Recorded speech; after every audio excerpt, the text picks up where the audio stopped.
while 49% are female. Joining us to talk a little bit about this, Yvonne Dege, UNHCR spokesperson. Welcome to the program. Thank you so much. Karibu sana. Asante. You're welcome. Briefly, tell us, what are we to make in terms of the number of displaced persons is rising worldwide. At the same time, we know that funding for the same is going down, or at least that's what you told us yesterday. Why do you think donor support is waning? Well, first and foremost, Wega, the most important thing for people to understand is that the refugee crisis is a global crisis.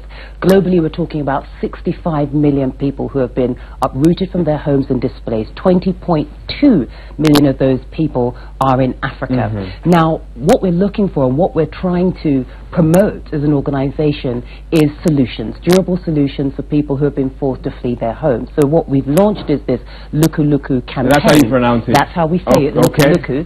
And the whole idea is that solutions can be found here. For too long, Africa has relied on traditional donor countries like the United States, like the United Kingdom and European Union countries.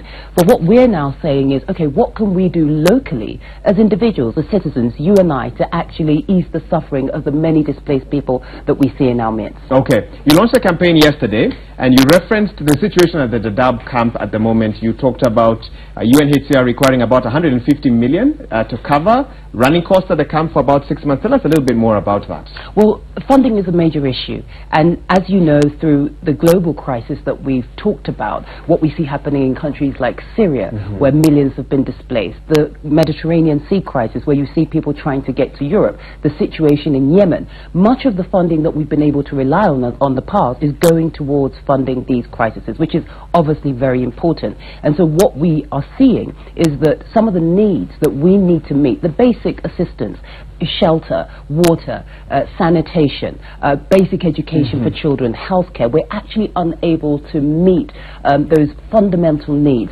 The statistics show us that something like only 29% in Kenya of the needs of refugees are actually met. So you can see that the gap is absolutely massive. And what we're saying is UNHCR are saying to citizens like you and I and Kenyans and people in the region and Africa and everybody watching that you can actually play a role. You don't have to sit back. And this is what the Luku Luku campaign is about. We launched in Kenya, Nigeria, South Africa, Ghana, Cote d'Ivoire, Senegal. So we're saying that as a continent, we are playing into our traditional system, taking responsibility, shared responsibility. Why those countries specifically? Because of the number of people that we have in those countries, the population size, the size of the economy, the purchasing power and economic contribution and size of these particular nations. Let's talk about also the attitude of African nations to refugees. In the past, willing to open their doors for them. But in addition to funding, wouldn't you say that countries right now are less likely to take refugees? How is UNHCR handling that, where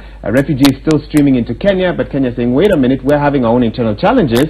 We might need to close down some camps, and we saw attempts, for that to happen. Well, what UNHCR have been promoting and what the UN Refugee Agency have been doing is reminding countries, number one, of their international obligations. And Kenya has been fantastic. I mean, for over 2 decades, over 20 years, Kenya has hosted refugees in the places that we've talked about, Dadaab, Kakuma, mainly coming from Somalia, mainly coming from South Sudan. Yes, right. And Kenya continues to do that. But what we are calling for is shared responsibility amongst the countries that receive refugees.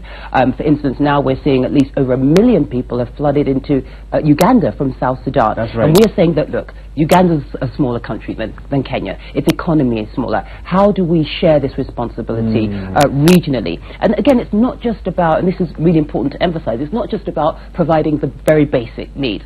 Let's empower these people. They all had normal lives before they had to flee across the border. So what do we do to not just provide the basics, but empower them to contribute where they are and while they're in the country until it's safe to go home? Okay. What will success look like in this campaign? What do you hope to achieve? Good question. The hope is to obviously raise funds in order to help refugees be self-reliant and self-dependent. And what amount of funds would those be? Good question. It's into the hundreds of millions of dollars. It's into the hundreds of millions of dollars simply because of the scale of the crisis that we see. And so what we're saying is that through the Luku Luku campaign, and people can go to UNHCR Kenya's website, unhcr.org/KE, and read all about Luku Luku and the campaign and how they can get involved. I know the refugee crisis is a continental crisis if we're talking about Africa, but where are there key pressing challenges that need to be addressed immediately, and what are some of the things that you feel as UNHCR need to be dealt with right now? We cannot wait for next year to deal with them. Well, number one, the situation in South Sudan, okay, and the crisis that we've seen there. Over 1 million people, mainly women and children, have crossed from South Sudan into the neighboring countries, Uganda, Kenya, and there simply isn't enough funding to cater for the basic needs. This is actually the biggest crisis that we're seeing in Africa right now. We've also seen similar sized crises in places like Nigeria, where you've seen Boko Haram, the extremist group. Many people have fled northern Nigeria into neighboring countries. That crisis also needs a lot of funding. Central Africa Republic is another huge one. So what we're saying is we can do much. I mean, we can do a lot as ordinary citizens, and not just sit back and wait for others to do it for us. Let's go back to those core values that we have as people of the continent. Like I said, taking ownership, taking responsibility, saying that this problem is ours. And so we have devised this campaign, Luku Luku, to show people how through simple philanthropic acts, small acts, they can actually make a difference through using M-Pesa and other methods, which we'll be rolling out over the next few weeks and months. Okay, so there's more information we'll be putting out over the next coming days. Is this a campaign you wish you started earlier? Good question. Good questions this morning. It's early in the morning, the mind is awake. No, absolutely. I mean, I think it has come about through the change in dynamic.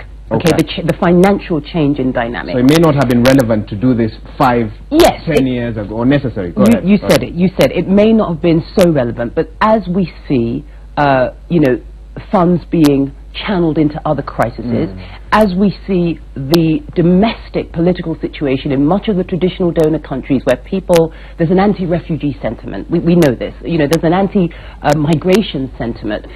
It is forced UNHCR and other humanitarian organizations to look at other sources of funding. So one of the things that has evolved in the last few years at the UN Refugee Agency is a private sector partnerships division, where we say, okay, we've traditionally relied on governments in the developed world, mainly. They've done a fantastic job in assisting displaced people, but there are other options and other opportunities to source funding to assist the private companies, corporations, high net worth individuals, and so we're trying to tap into those sources to close these gaps.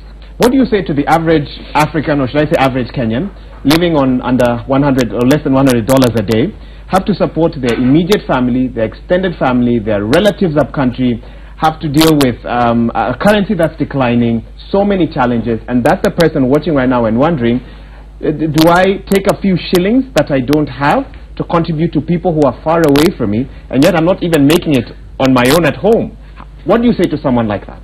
I say to them, they're still in a better position than the average refugee. Okay. The average refugee doesn't have the adequate shelter, the adequate food, the adequate water and sanitation, education for their children. So the average Kenyan that you talk about is still actually in a far better position. They don't think so? I know they don't feel it, I know they don't think it, but they actually are. And those few shillings that you talk about, when it's going into a pot, it can actually make a difference. And that's what we're trying to say. And then it goes back to, I mean, you touched on it there. I have relatives up country. I have that, but that's the African culture. We support each other, don't we? We look beyond ourselves. We have our immediate family. We have our relatives, but we also have our community. So what we are saying is we're a community, okay?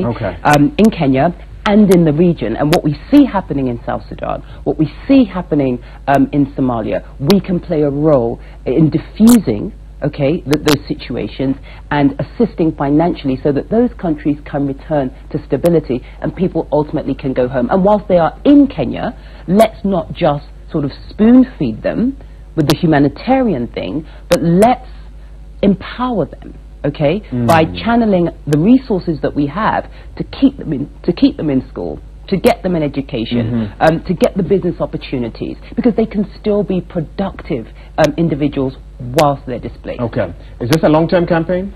Yes, we hope to keep going with it for a long time until we have enough funds. Okay. Yeah, and of course I'm sure some of our viewers are wondering, Luku Luku, what does that mean? Good question. Where's the word from? Yes, it's a word that we created Oh, it's a word that we created. Yes, we created it because we thought about how to get a word and a description for this idea. It sounded ubiquitous. It sounded as if something everybody would be interested in sort of understanding, and we kind of gave it a meaning, which plays into those things that I said and the about meaning is shared responsibility.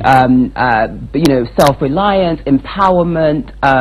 So you're hoping it will join the other words in the Urban Dictionary that came up over the last couple of years. Indeed, it will be in the Urban Dictionary, and one of the important things is we see it as something you can join. So it's a tribe. We call it the Luku Luku tribe. The Luku Luku tribe. It's a tribe, because it's a way of thinking, right? It's a way of thinking, and so I can keep going on and on. I know you can. I have to interrupt you there. Yvonne Dege, thank you so much. No, the pleasure is mine, and thank you so much. And as I said, your viewers can go to unhcr.org/KE and read more about Luku Luku. You needed to slot that in. I did. There you go. And if you're wondering where you've heard her voice before, you previously may have seen her in the media. We'll have that interview and that discussion another day. Yvonne Dege, UNHCR spokesperson, coming to share a little bit about a campaign that they launched yesterday.